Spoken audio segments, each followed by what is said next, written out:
تمام تعریفیں اللہ کے لیے ہیں۔ ہم اس کی حمد بجا لاتے ہیں اور اسی سے مدد طلب کرتے ہیں۔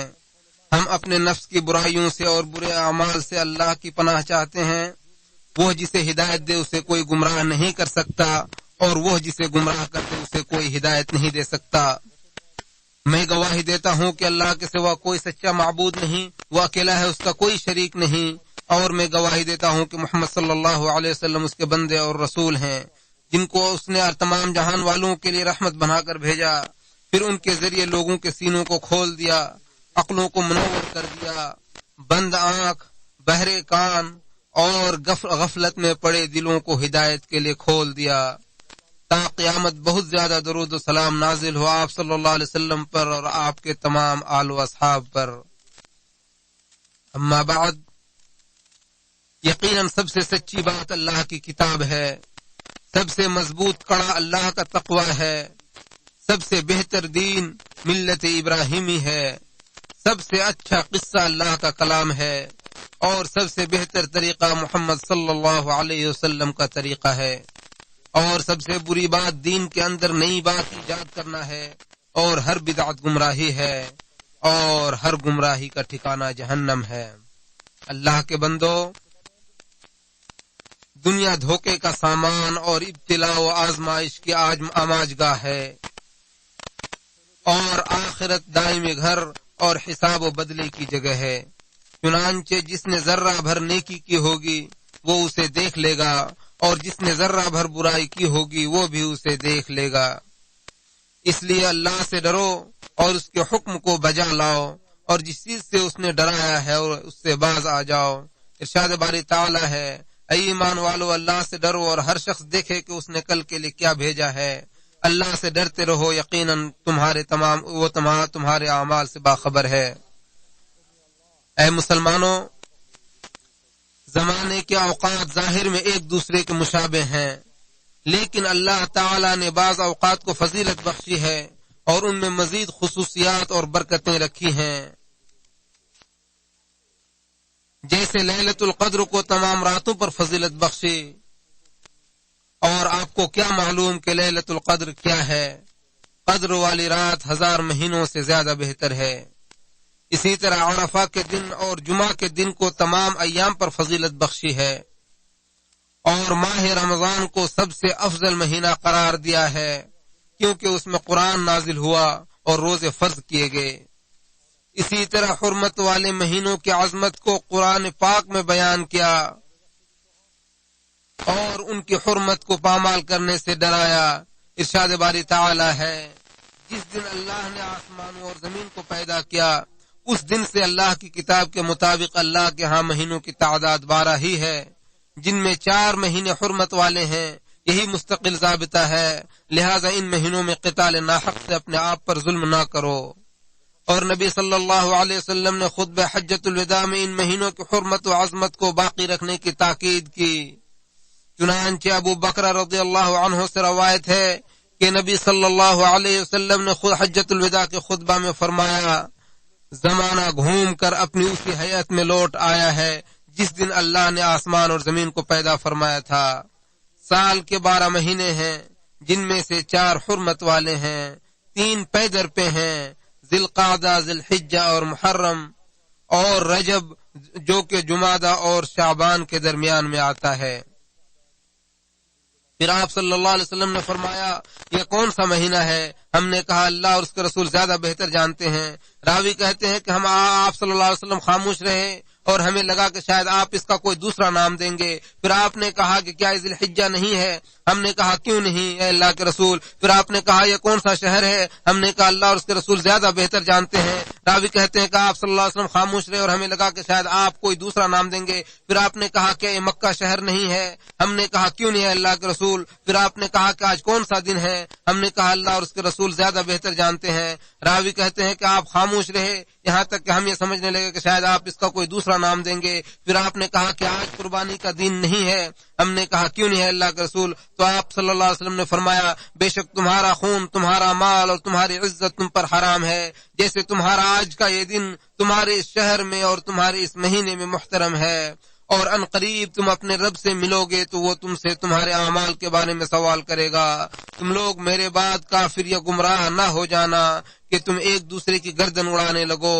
سن لو تم میں سے جو موجود ہیں وہ غیر حاضر شخص کو میرا پیغام پہنچا دے. کہ پھر آپ نے کہا کہ سن لو کیا میں نے پہنچا دیا، سن لو کیا میں نے پہنچا دیا. اللہ کے بندو، حرام کاری میں ملوث ہو کر اپنے نفس پر زیادتی کرنا، محرمات کا ارتکاب کر کے اپنے نفس کو سزا، پوچھ گچھ اور حساب کے در پہ کرنا، اپنے نفس پر ظلم اور حرمت والے مہینوں کی پامالی میں داخل ہے. ارشاد باری تعالی ہے پس تم ان مہینوں میں اپنی جانوں پر ظلم نہ کرو. لہذا حرمت والے مہینوں کی حرمت و عظمت کا لحاظ کریں، اللہ سے ڈریں اور گناہ کے ارتکاب سے بچیں.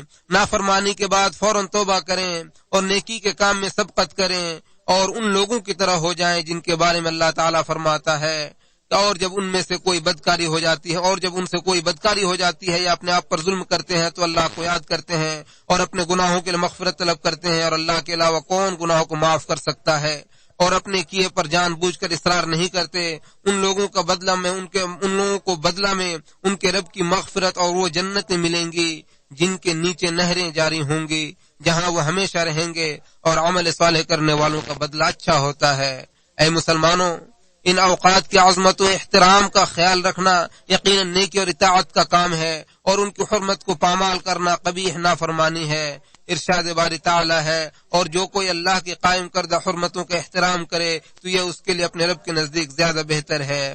فضیلت والے اوقات میں نیکی و اطاعت کے کام نفس کی طہارت اور پاکیزگی کے لیے زیادہ مؤثر ہوتے ہیں، اور ان اوقات میں برائی کے ارتکاب سے نفس پر شدید خطرات مرتب ہوتے ہیں.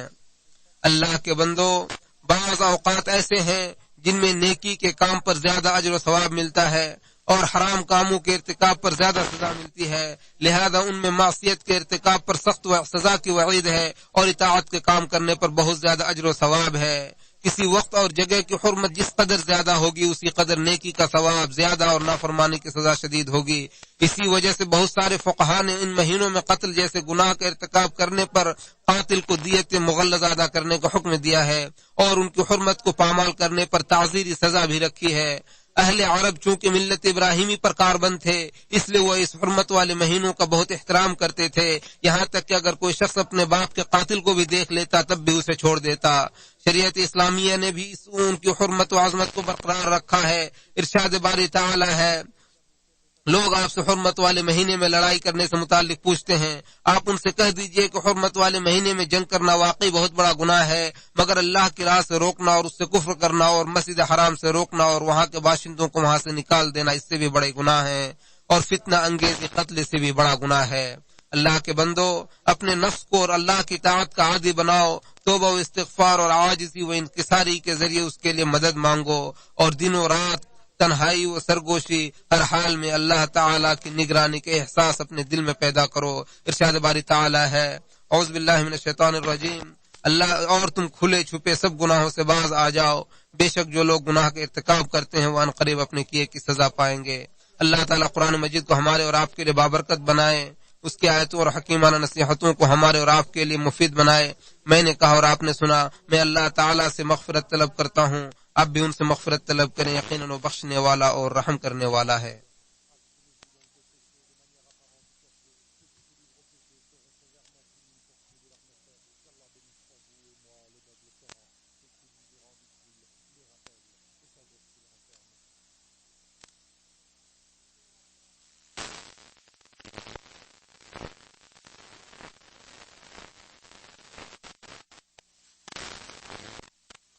تمام تعریفیں اللہ کے لیے ہیں، ایسی تعریف جو اس کی عظمت و جلال کے شایان نشان ہے، اور درود و سلام نازل ہو اس کے برگزیدہ نبی و رسول پر اور ان کے آل و اصحاب اور متبعین و اولیاء پر. اللہ کے بندو، اللہ تعالی نے آپ کو بے مقصد پیدا نہیں کیا ہے اور نہ ہی ہرگز آپ کو بے یار و مددگار چھوڑے گا، اور اس نے زندگی و موت کو مقدر کیا ہے تاکہ وہ تمہیں آزمائے کہ تم میں سے کس کا عمل زیادہ اچھا ہے. بس یہ دنیا امتحان کی جگہ ہے اور آخرت ہی حقیقی ٹھکانہ ہے. لہذا جو نیک عمل کرے گا وہ اپنے نفس کے لیے کرے گا، اور جو برا عمل کرے گا اس کا وبال بھی خود اسی پر آئے گا، اور بدلہ عمل کے جنس ہی سے ملے گا. عقل مند وہ ہے جو اپنے نفس کی اصلاح کرے، اس کا محاسبہ کرے اور موت کے بعد کی زندگی کے لیے عمل کرے، اور عاجز وہ شخص ہے جو اپنے نفس کو خواہشات کے پیچھے بے لگام چھوڑ دے اور اللہ تعالیٰ سے جھوٹی امیدیں رکھے۔ اے مسلمانوں، اللہ تعالیٰ نے تمہیں اپنی اطاعت کے لیے پیدا کیا ہے، اس لیے اس کی عبادت کرنے میں سبقت کرو تو تم اس کی رضامندی کو پالو گے اور اس کی جنت میں داخل ہو کر کامیاب و کامران ہو جاؤ گے۔ خالی اوقات کے لمحات کو غنیمت جانیں اور ان میں حرام کاموں کے ارتکاب سے بچیں اور اللہ تعالیٰ سے ملاقات کرنے کی تیاری کر لیں۔ سب سے بہتر وہ شخص ہے جس کی عمر لمبی ہو اور عمل اچھا ہو، اور سب سے برا وہ شخص ہے جس کی عمر لمبی اور عمل برا ہو۔ اللہ تعالیٰ کو قرض حسن دیا کریں اور اپنے نفس کے فائدے کی چیزیں آگے بھیجیں، اور تم اپنے نفس کے لیے جو بھی بھلائی آگے بھیجو گے تم اسے اللہ کے موجود پاؤ گے۔ اللہ کے بندو، حرمت والے مہینوں کی تعظیم و احترام اور خالی اوقات کو اچھے کاموں میں استعمال کرنے سے اللہ تعالیٰ کی نگرانی کا احساس مضبوط ہوتا ہے، حد و پیمان کی تجدید ہوتی ہے، نفس کا محاسبہ اور اس کی اصلاح ہوتی ہے، نفس کی تربیت و تزکیہ کے لیے جد و جہد میں اضافہ ہوتا ہے۔ لہذا ان اوقات کے بہتر استعمال کی کوشش کریں اور وقت نکل جانے سے پہلے کار خیر انجام دیں۔ اللہ کے ساتھ اپنے عہد و پیمان کی تجدید کریں اور ٹال مٹول کرنے سے بالکل گریز کریں، کیونکہ ایسا کرنے سے موقع ہاتھ ہو جاتا ہے۔ اس لیے موت سے پہلے زندگی میں کوشش کریں، مشغولیت سے پہلے خالی اوقات کو استعمال کر لیں، فقیری سے پہلے مالداری کو، بڑھاپے سے پہلے جوانی کو، اور بیماری سے پہلے تندرستی کو غنیمت جانیں۔ ابن عباس رضی اللہ عنہما سے روایت ہے کہ رسول اللہ صلی اللہ علیہ وسلم نے ایک شخص کو نصیحت کرتے ہوئے فرمایا، 5 چیزوں سے پہلے غنیمت جانو، اپنی جوانی کو بڑھاپے سے پہلے، اپنی تندرستی کو بیماری سے پہلے، اپنی مالداری کو فقیری سے پہلے، اپنی فرصت کو مشغولیت سے پہلے، اور اپنی زندگی کو موت سے پہلے۔ اسے حاکم نے روایت کیا ہے۔ عقل مند انسان کبھی بھی یہ نہیں چاہے گا کہ اس کی زندگی کے لمحات برباد ہوں اور اس کی زندگی دنیا و آخرت کے فائدے کے کاموں کے بجائے لا یعنی اور بیکار چیزوں میں گزرے۔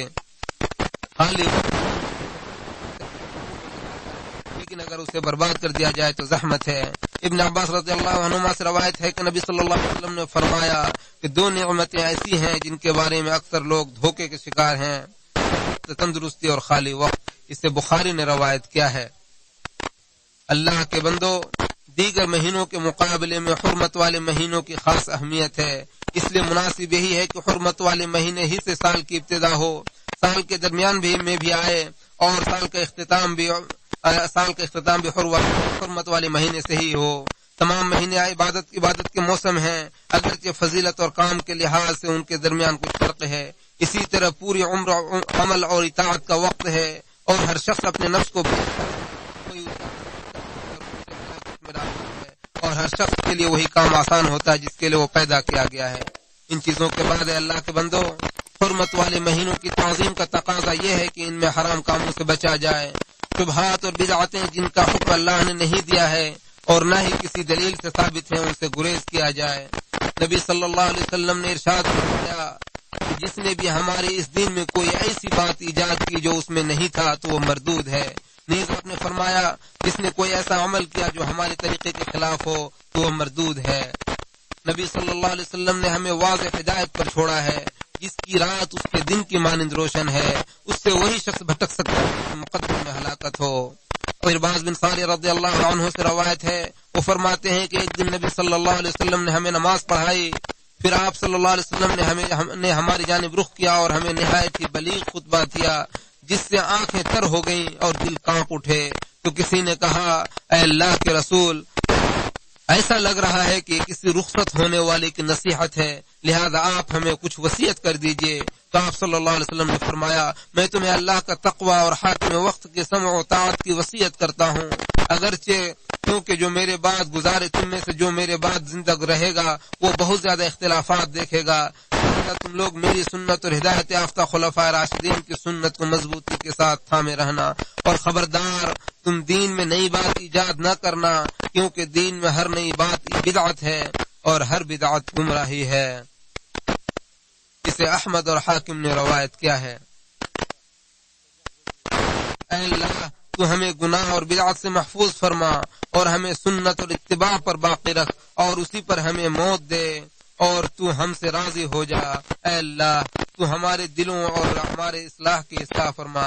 اے اللہ تو اسلام اور مسلمانوں کو غلبہ عطا فرما اور اپنے موحد بندوں کی مدد فرما، اے اللہ تو ہمارے حدود کی حفاظت فرما، اے اللہ تو ہمارے سرحدوں پر واقع فوجوں کی مدد فرما، اور اے اللہ تو انہیں اپنی حفاظت ان کی حفاظت فرما، اے اللہ تو اس ملک کو اور تمام مسلم ممالک کو امن و امان اور خوشحالی کا گہوارہ بنا دے، اے اللہ تو اس ملک کو اور تمام مسلم ممالک کو امن و امان اور خوشحالی کا گہوارہ بنا دے، اے اللہ تو ہمارے ملکوں میں امن و امان عطا فرما، اے اللہ تو ہمارے بادشاہ خادم حرمین شریفین کو خیر کے کام کی توفیق عطا فرما اور ان کی مدد فرما، اے اللہ تو انہیں اور ان کے ولی عہد کو اپنی پسند اور رضا کے کام کرنے کی توفیق عطا فرما، اے دعاؤں کے سننے والے، اے اللہ تو ہمیں دنیا میں بھلائی عطا فرما اور آخرت میں بھلائی عطا فرما اور ہمیں جہنم کا عذاب سے محفوظ فرما، اے اللہ اے زندہ و جاوید ذات تیری مدد، تیری رحمت سے ہم مدد سے طلب کرتے ہیں، تو ہمارے تمام امور کی اصلاح فرما،